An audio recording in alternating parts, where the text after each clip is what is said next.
Welcome to This Explainer. Today, we're diving straight into a deeply tragic story out of Pakistan, one that just reached a major legal conclusion but has also sparked an intense, ongoing societal debate.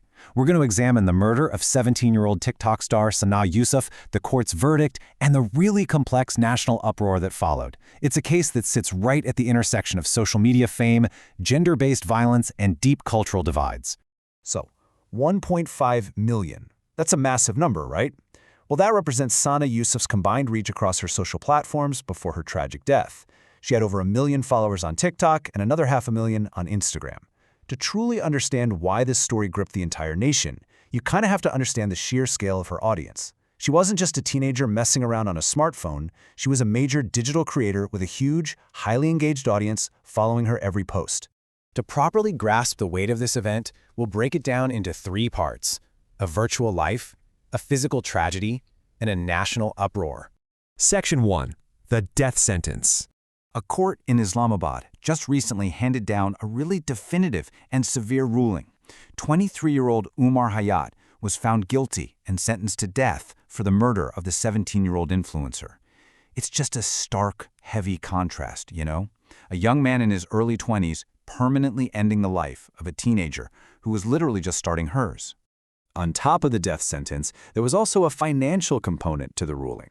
The court ordered Hayat to pay 2.5 million rupees, which translates to roughly $9,000 in compensation directly to Sana Yousaf's grieving family. Now, obviously, no amount of money can ever replace a lost life, but this penalty was levied by the court as formal restitution alongside the primary sentence. Anchoring these legal facts to the family's very real emotional reality is a powerful statement from Sana's father, Syed Yousaf Hassan. After the verdict, he told local media that the ruling was, quote, a lesson for all such criminals in society. So for the family, this decision wasn't just about justice for their daughter, but about sending a definitive message to anyone else who might even think about committing such a horrific act. Section 2. A deadly obsession. So how exactly does a digital connection escalate into physical violence? If we trace the timeline, it moves tragically fast. The horrific break-in and murder occurred in June of last year.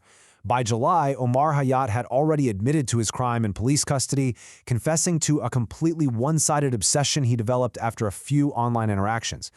That swift confession eventually paved the way for the sentencing in May. Let's look at the somber sequence of events Hayat actually revealed to investigators. It started with Step 1. Repeated, entirely unwanted advances towards Sana online, which she flat-out rejected. Then Step 2. Hayat traveled to Islamabad days before the killing, claiming his intention was just to wish her a happy birthday. And finally, Step 3. Despite Sana's refusal to meet him, he managed to break into her home. They had an argument, and that argument escalated into a fatal confrontation where he shot her dead. The sheer scope of the police work following this is honestly staggering. 113.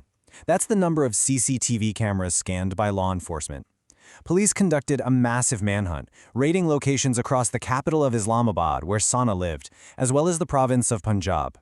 They meticulously reviewed footage from 113 different cameras to piece together Hayat's movements and secure the rock-solid evidence they needed. Section 3. A Digital Life. Who was Sana Yousaf? You really have to look past the perpetrator for a second to grasp the jarring disconnect at the absolute heart of this story. On one side, you have the light-hearted innocence of Sana's digital world. She was beloved by fans for trying out fashion trends, lip-syncing to popular songs, and just hanging out with her friends on camera. Just fun, harmless teenage content. On the flip side, you have the grim, dark reality of a stalker who forced his way into her physical life with lethal violence. The contrast between her joyful virtual expression and the horrific physical danger she faced is just devastating. Section 4.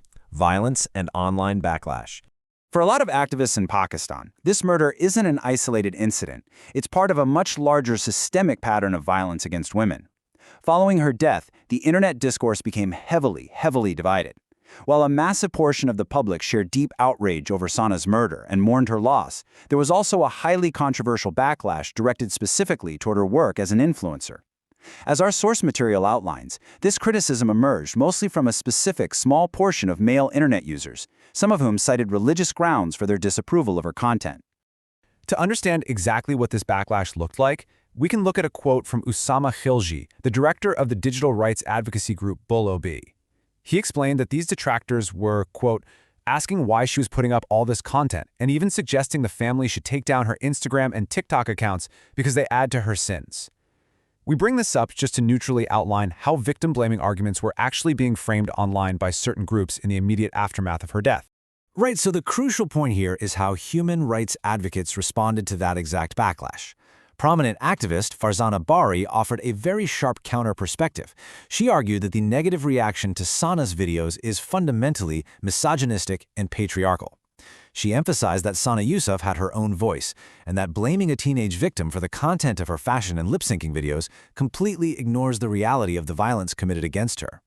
Which leaves us with a pretty chilling final thought, directly echoing a warning from Farzana Bari. Given this timeline, a digital obsession turning into physical murder, and a tragic death being met with victim-blaming backlash, we really have to ask, has social media become a fundamentally threatening place for female content creators? It's a heavy question for sure, but one that this tragedy forces all of us to deeply consider. Thank you for joining me for this explainer, and we'll see you next time.